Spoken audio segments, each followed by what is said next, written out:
비가 오던 밤이었습니다. 창문을 타고 흐르는 빗물이 가느다란 선을 그리며 흘러내리고 있었습니다. 빗소리는 일정했지만 수진의 마음은 그렇지 않았습니다. 집안은 조용했습니다.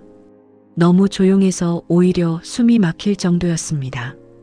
거실에는 스탠드 조명 하나만 켜져 있었습니다. 노란 불빛이 식탁 위를 비추고 있었습니다. 그 위에 펼쳐진 병원 봉투, 그리고 그 안에 들어있던 진단서, 그 위에 적힌 숫자 3천만 원. 수지는 그 숫자를 한참 바라보고 있었습니다. 한참을 눈은 떠 있었지만 생각은 멈춰 있었습니다. 3천만 원이면 얼마나 일해야 하지? 월급을 계산해 봤습니다. 생활비를 빼고 대출을 빼고 적금을 빼고 나면 남는 돈은 많지 않았습니다. 그 숫자는 현실과 너무 멀어 보였습니다. 그때 휴대폰이 울렸습니다. 화면에 뜬 이름, 엄마. 손끝이 차가워졌습니다. 잠시 망설이다가 전화를 받았습니다. 왜 이렇게 늦게 받아? 괜찮다. 엄마의 목소리는 평소와 같았습니다. 아무 일도 없다는 듯 늘 그랬듯이 담담했습니다. 수지는 그게 더 무서웠습니다. 엄마 괜찮아? 잠시 정적이 흘렀습니다. 숨소리만 들렸습니다. 그리고 낮은 목소리. 수진아. 그 한마디에 수지는 알았습니다. 엄마가 울고 있다는 걸. 수술 안 해도 된대. 그 순간 수진의 심장이 덜컥 내려앉았습니다. 엄마, 그게 무슨 소리야? 천천히 해도 된대. 나 아직 안 죽어. 억지로 웃는 목소리. 수지는 이를 꽉 물었습니다. 엄마, 돈 때문이야?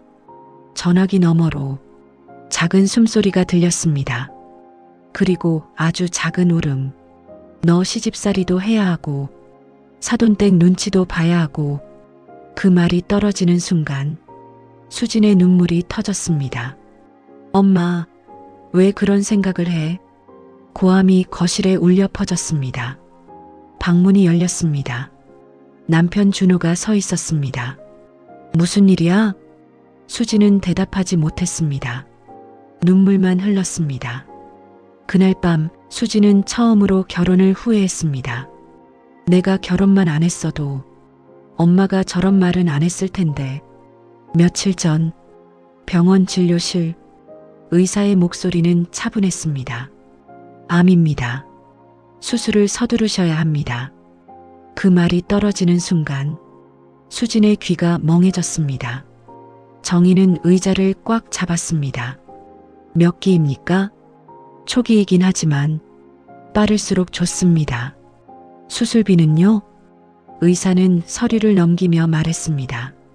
우선 3천만 원 정도 예상됩니다. 그 후 별도 치료비가 발생됩니다. 그 숫자가 공기를 무겁게 만들었습니다. 수지는 계산기를 두드리는 엄마의 손을 떠올렸습니다. 100원, 1000원 아끼던 그 손. 그 손이 이제 3천만 원 앞에 서 있었습니다. 진료실을 나서자마자 수지는 울음을 터뜨렸습니다. 엄마 어떡해. 정희는 오히려 딸의 등을 두드렸습니다. 야, 왜 울어? 엄마 아직 안 죽어. 그 말이 더 아팠습니다. 정희는 평생 혼자였습니다. 남편은 교통사고로 세상을 떠났습니다. 그때 수지는 10살이었습니다. 정희는 장례식이 끝난 다음 날 시장으로 나갔습니다. 애들 먹여 살려야지. 그 한마디뿐이었습니다. 새벽 5시에 나가 밤 10시에 돌아왔습니다. 손은 항상 갈라져 있었고 발은 항상 부어 있었습니다. 하지만 한 번도 힘들다고 말한 적이 없었습니다. 수진이 대학에 합격했을 때 정희는 몰래 대출을 받았습니다. 수지는 그걸 졸업하고 나서야 알았습니다. 결혼식 날 정희는 사돈댁 앞에서 고개를 깊이 숙였습니다. 부족하지만 잘 부탁드립니다. 그 모습이 수진의 가슴에 오래 남아 있었습니다. 수술비 3천만 원. 수지는 남편에게 쉽게 말하지 못했습니다. 준호는 대기업에 다녔지만 아직 대출이 남아 있었습니다. 전세 자금, 자동차 할부, 부모님 생활비 지원. 괜히 부담 주는 거 아닐까? 그날 밤 결국 말했습니다. 준호는 놀랐습니다. 왜 이제 말해? 당신 힘들까봐. 나는 내 남편이야. 같이 힘들자고 결혼한 거 아니야? 수지는 울었습니다. 괜히 아버님까지 아시면 부담될까봐. 그 말을 문 밖에서 누군가 듣고 있었습니다. 박성철, 준호의 아버지였습니다. 박성철은 평생 말수가 적은 사람이었습니다. 공장에서 30년을 일했습니다. 감정을 표현하는 법을 배우지 못했습니다. 하지만 그는 기억하고 있었습니다. 20살 때 자신의 어머니가 위암 판정을 받았습니다. 의사는 말했습니다. 지금 수술하면 가능합니다. 하지만 집에는 돈이 없었습니다. 며칠을 미루는 사이 상태는 급격히 나빠졌습니다. 병실에서 어머니가 말했습니다. 괜찮다, 돈 아껴라. 그 말이 마지막이었습니다. 그날 이후 성철은 단 한 번도 그 일을 잊은 적이 없었습니다. 다음 날 시댁 거실, 공기가 무겁게 가라앉아 있었습니다. 수지는 고개를 숙였습니다.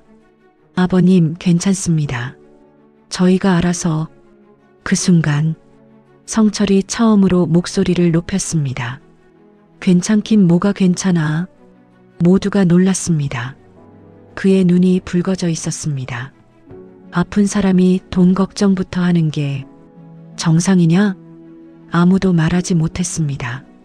내가 우리 엄마 그렇게 보냈어. 정적? 돈 없어서 치료 못 받는 거, 그거 사람이 할 짓 아니야. 그는 방으로 들어갔다가 하얀 봉투를 들고 나왔습니다. 두툼한 봉투. 받아라. 수지는 손을 떨었습니다. 아버님, 안 됩니다. 남편한테 말하지 마라. 괜히 부담 느낀다. 그의 목소리는 단호했습니다. 너 울리는 게 더 싫다. 그 말에 수지는 무너졌습니다. 그날 3천만 원은 돈이 아니라 결심이었습니다. 수술은 무사히 끝났습니다. 하지만 항암은 지독했습니다. 구토, 탈모, 통증, 머리카락이 한 움큼씩 빠지던 날 정희는 거울을 보며 웃었습니다. 야, 나 스님 됐다. 하지만 밤이 되면 이불 속에서 울었습니다. 수지는 그 울음소리를 모른 척해야 했습니다. 성철은 병실 문 밖에서 괜히 창문을 닦았습니다. 춥지 않으십니까? 짧은 말이었지만 정희의 눈이 붉어졌습니다. 영자는 매일 반찬을 싸왔습니다. 처음엔 사돈 어른이라 불렀지만 어느 날부터 언니라 불렀습니다. 사돈이 아니라 사람이 되었습니다. 시간은 흘렀습니다. 1년, 2년, 3년. 검사 날마다 수진의 심장은 쿵 내려앉았습니다. 재발이라는 단어는 늘 그림자처럼 따라다녔습니다. 성철은 매번 말없이 병원에 왔습니다. 대기실 의자에 앉아 신문을 보는 척했습니다. 하지만 손은 늘 떨리고 있었습니다. 6년 후 의사가 웃으며 말했습니다. 완치입니다. 그 순간 모든 시간이 멈췄습니다. 수지는 울음을 터뜨렸습니다. 정희는 가만히 눈을 감았습니다. 그리고 제일 먼저 성철에게 전화를 걸었습니다. 사돈 어른, 저 살았습니다. 잠시 침묵, 그리고 낮은 목소리. 고생하셨습니다. 이제야 며느리도 웃겠네요. 그날 가족 사진을 찍었습니다. 누군가 물었습니다. 3천만 원 아깝지 않으셨어요? 성철은 웃었습니다. 돈은 다시 벌면 된다. 그리고 조용히 말했습니다. 가족은 잃으면 못 벌어. 비가 오던 그날 밤 식탁 위에 놓여있던 3천만 원은 절망처럼 보였습니다. 하지만 시간이 지나고 보니 그건 시험이었습니다.